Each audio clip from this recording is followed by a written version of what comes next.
Hello there and welcome to Random Acts of Poetry. This particular piece was written in response to a question about spirituality and connection to the source, prana, or whatever name you choose to give the life-giving energy of the Tao or the sun. But it was such a difficult question and so much was weighted in it, a responsibility that I'm not prepared to accept. I'm not prepared to accept responsibility for my own shortcomings, never mind somebody else's, and that's even as a martial arts teacher.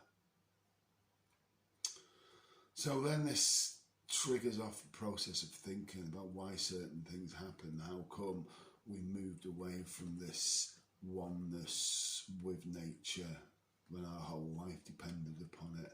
How come we suddenly became these settled, sedentary type creatures hurtling around in our steel boxes of importance?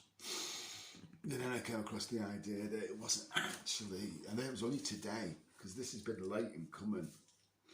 It's been 2 weeks since I posted, and it was 2 weeks ago yesterday that I was at the Extinction Rebellion, which raised a huge amount of questions in my mind, again, because we were rebelling against the step into the agrarian culture. But how else can we? And it's this next stage that we've got to get right.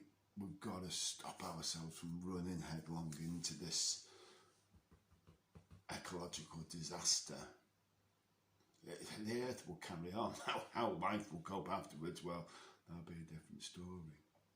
So what temples do we build and how do we build? How has this thought process come about where we need to accumulate wealth? Billionaires upon billionaires. The trillionaire. I want to be the first trillionaire. Well, there you go, here's your poem. The Awakening. The wild, unbound force of the wind blows the tortured soul to the security of a cave, raising a fire to keep the night at bay, for the maelstrom howls so loud. The imagination dreams the beasts that clamber within the storm, relentlessly seeking to feed off the fear that is being born, yet held back by the beacon that's being created. Then something grips the guts, a feeling of wrongdoing. Something's been missed, a mistake made when foraging for the sustenance of guidance along the way. Staring into the flames, seeking answers, dancing glimpses of certainty, an embrace of security. Drawing the meagre warmth of the fragile skills to heart, hoping to close the door.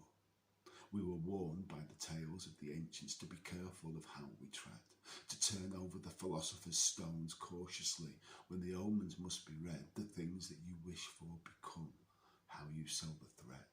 The mantle of the wise ones covers more than just the head. Push the boundaries between the worlds and the veil becomes frighteningly thin.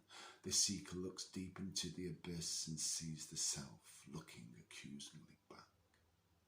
The secret is not about keeping the dark at bay, but how to let the light gently in, to let the shining